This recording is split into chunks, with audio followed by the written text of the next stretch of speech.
no. Ok. C'est une bonne petite nuit à la ferme. J'ai rencontré deux gars qui font eux la route du nord au sud, donc de l'autre côté. On a pas mal tchatché, c'était sympa. J'ai vu comme ils étaient équipés. Alors ici apparemment cette ferme, ils font de l'écotourisme pour les gens qui font de l'escalade, c'est une association. Et la montagne devant, là, il y a des falaises et tous les chemins de grimpe. Donc hier ça, ça braillait, ça rigolait pas mal. C'était sympa. J'ai tous mes trucs là, faut que je charge. J'ai batterie à charger là donc.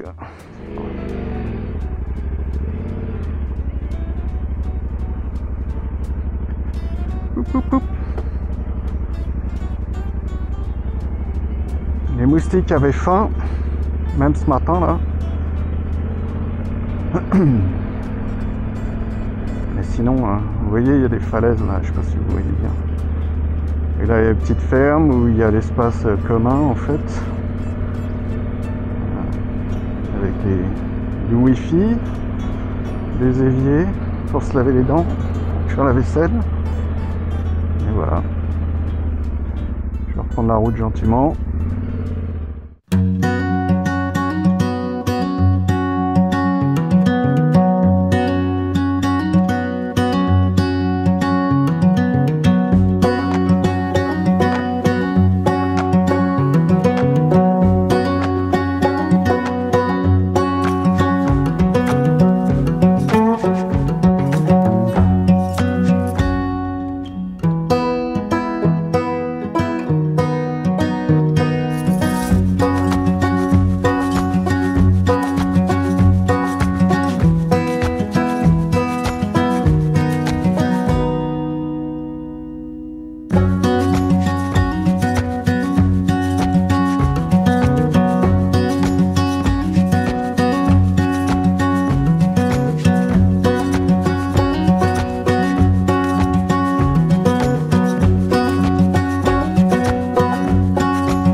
Arrêté sur un bel overlook là, discuter avec des cyclistes. Comment il va, toujours mouillé. Oui.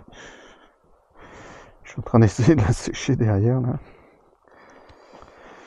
Mais bon, je suppose qu'il prend pas trop de vent derrière moi comme ça, mais bon.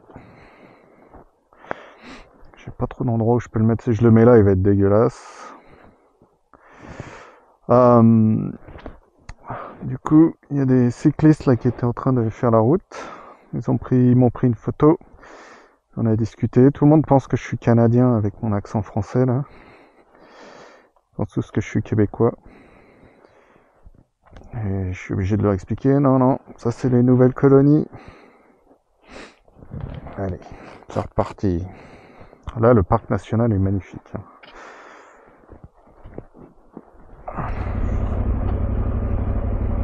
See, we're doing the same roads. Are you good with all the tools? You have all the tools you need? You have all the tools? Yeah, it's doing the best we can. We'll probably have to have him get the car. Okay. Alright. Good luck.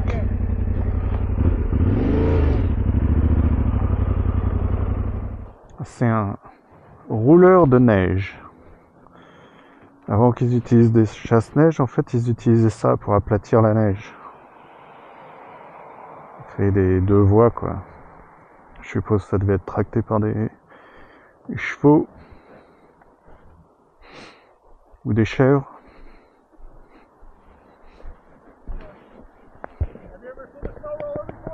Excuse me?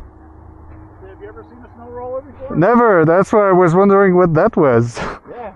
That's pretty cool. That was tracted by, pulled by horses, I guess. Horses or oxen. It depended Oxen. on the depth of the snow. If it was real deep, they brought the oxen out. If it was More strength. more strength, slower, powerful. If it was not too deep, they brought the horses out. Faster. They would go maybe about 6 miles, and they would change at either end. They would change teams, and then they would go back. I'm the president of the Historical Society. Oh, that's why. Okay. That's why you know. That's pretty cool to see from time to time things from the past like that, basically. Yeah. Well, this is one of very few left that we restored this one. Yeah, it's been restored. I was going to ask, and they were all built the same. There were some that were quite a bit larger. There were some that were as much as 14 feet tall, really, really big ones. Oh, wow. And then there were others that were just basically a log that were, Depending on what they were trying to tamp down, basically. Yeah. And at the time, what was traversing the roads, like cars as well? No, it was all sleighs. That's why they Sleighs. packed the roads so that the sleighs. Oh, I the see. roads. Okay. So there was no, because there was no pavement or anything. This was back in the late 1800s, early 1900s. So that way the dogs could traverse. I mean, you could basically go way faster that way. Bring your horse and sleigh out and get. Oh, the horse. Okay, the horse itself. Yeah. So are we starting to get in the region where they use like reindeers to pull sleigh as well? No, Not. that'd be further north. Okay. Much further north. Okay. Hi, John. This is more cow, horse, oxen country down here. But yeah, and then they used to. That seat's not the right seat. They used to have a bench seat on them. Some of them had an enclosure because the driver was exposed to the weather. He was all the time. He was out in the weather. But some of them had a weight box on the back to add more weight to it. That thing I see. itself, Yeah. That thing itself is extremely heavy as it is. What's the weight? I took a picture. I didn't read everything. Yeah. It's a little bit over a ton. A ton? Yeah. Okay. Yep. Do you mind if I take a picture of you in front? Oh no, I don't care. It's for my folks. I'll be right back. Thank you. What was your name again? Well, there's my name right there. Okay. Franklin. Okay, perfect. My wife. Excellent. Well, I took a picture of the plaque anyway, so thank you. You're welcome. You have a good day. Have a nice trip on the country, around the country. Yeah.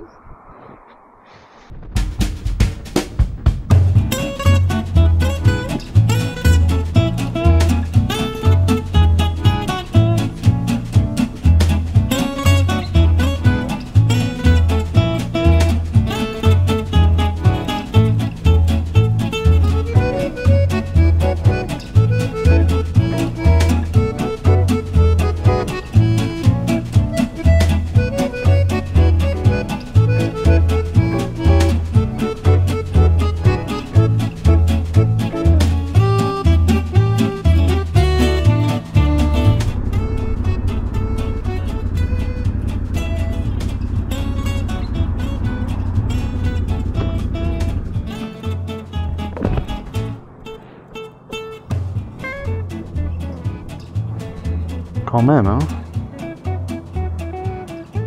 Wow.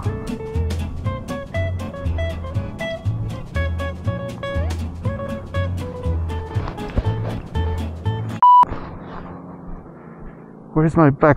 Oh, what a idiot. I left my backpack. Ah. Ay, ay, ay. I'm an idiot. Oh, I need to go back.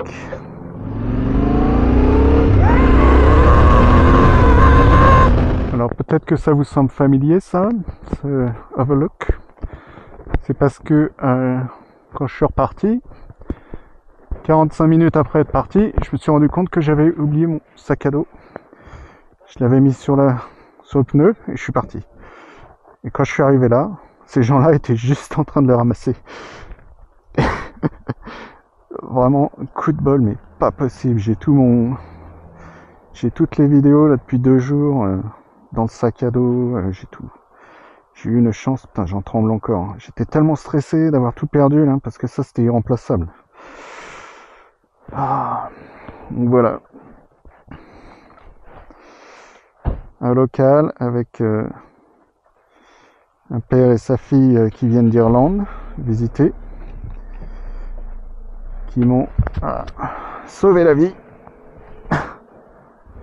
Bon, j'ai conduit un peu vite sur les routes pour revenir. Je dirais pas aux Rangers. Bon, maintenant, on va essayer de plus oublier le sac. Plus rien oublier d'ailleurs parce que ça m'énerve ça. Oh, ça m'aurait gâché les vacances. Enfin, pas toutes les vacances, mais bon, c'était quand même une partie importante. Puis bon, le sac coûte cher, j'ai mon communicateur satellite dessus, tout ça coûte cher. Hein. Donc,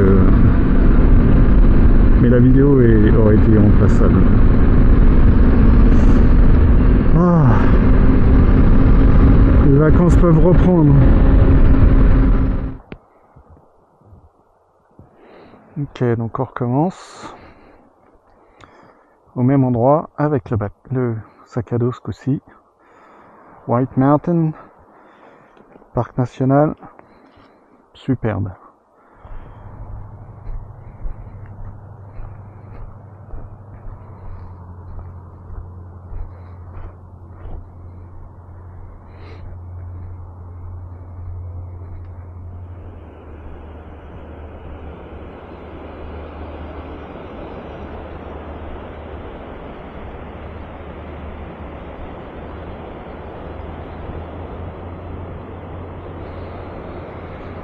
Un petit lac pour faire une aire de repos avec un joli pont en bois là.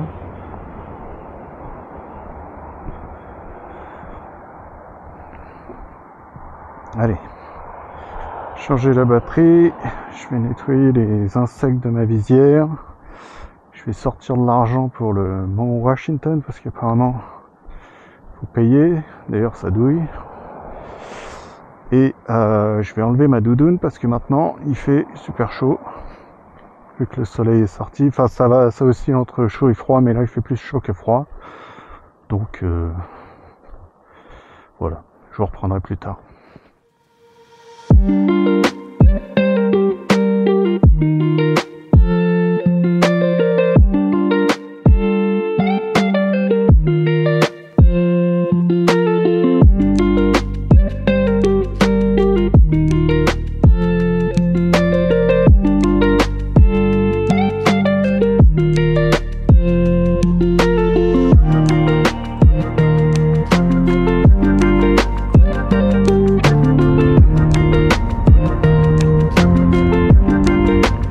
Voilà, c'était ça.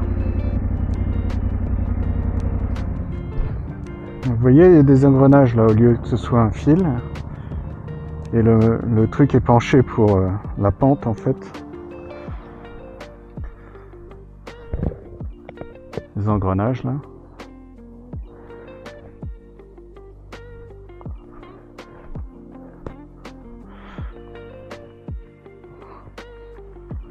Même le wagon de charbon est penché.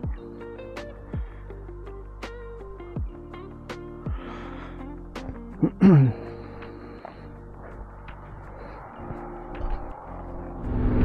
bien sûr, on va au Mont Washington par la route des écoliers. Parce qu'on peut.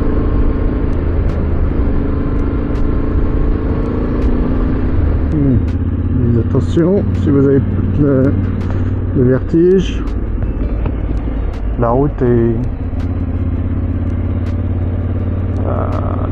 motorcycle, $30.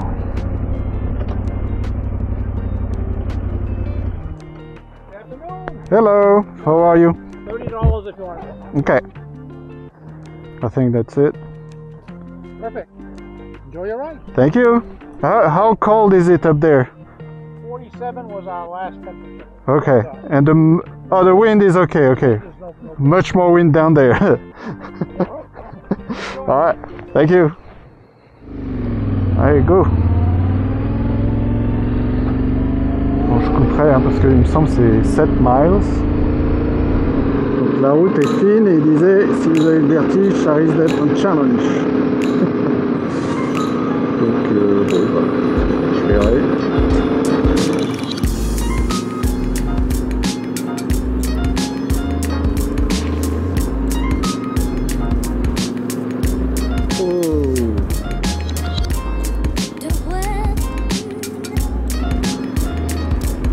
Oh, il y a encore de la neige là-bas. Là-haut, là.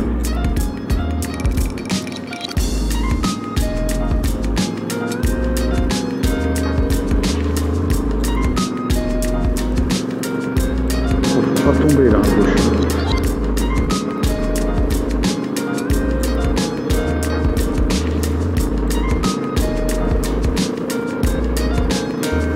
Je prends quelques gouttes.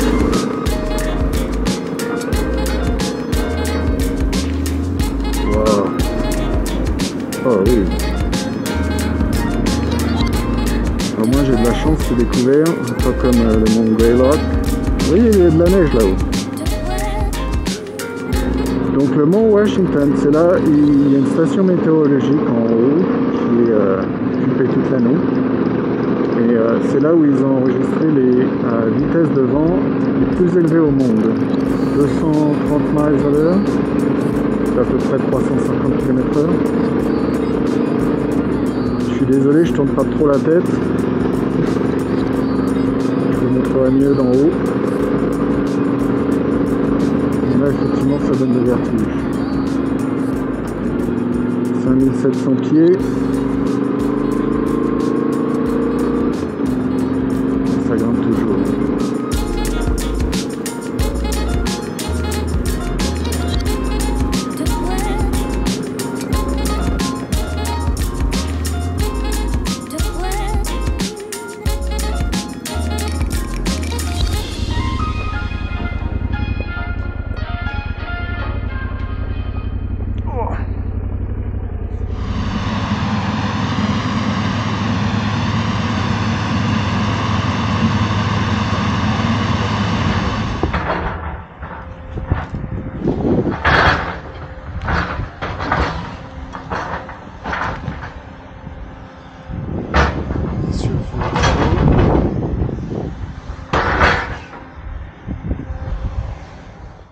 À nouveau une vue magnifique.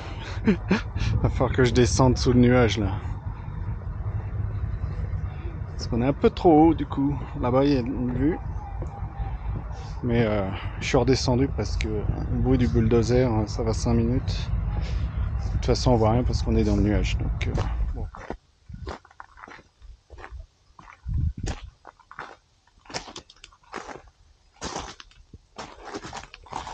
On commence à être dans les hauts alpages là où les arbres poussent pas en fait. Allez, c'est reparti. Oh, ok. C'est haut. C'est haut, mais c'est beau.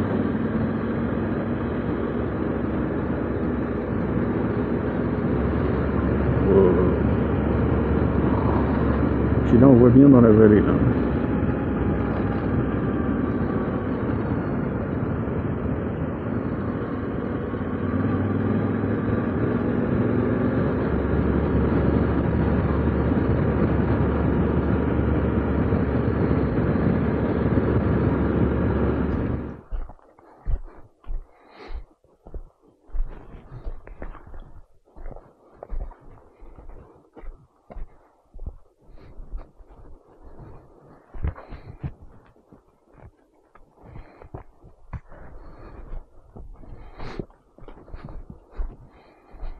Ah, c'est quoi, des pistes de ski là? Certainement, non?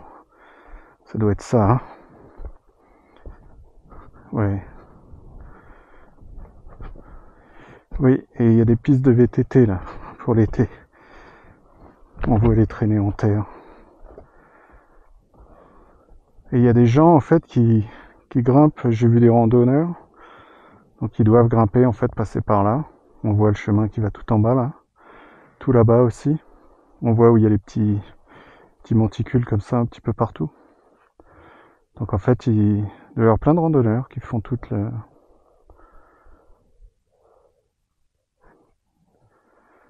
les coteaux de montagne. C'est beau. Bon allez, on va le prochain point de vue sans se tuer.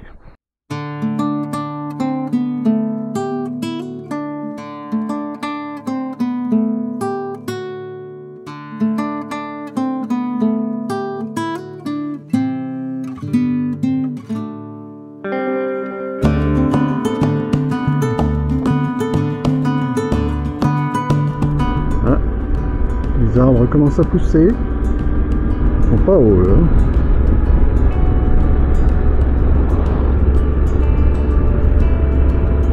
Et là j'ai pas le vertige, c'est vraiment juste par moment, parfois ça me prend. Oh la vallée là.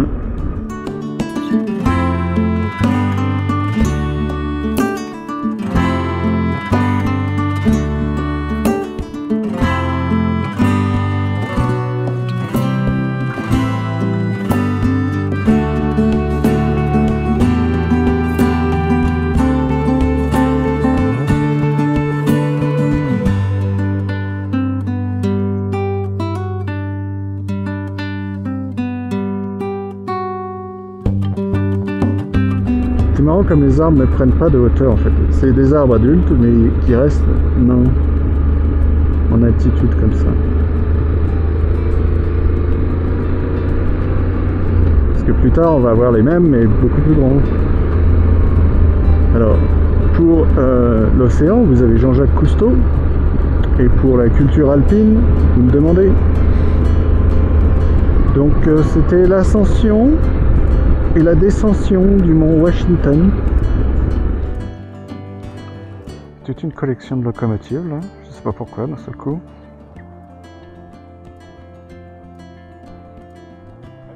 Hey, how are you? Good. Interesting collection, huh? It is, isn't it? Yeah.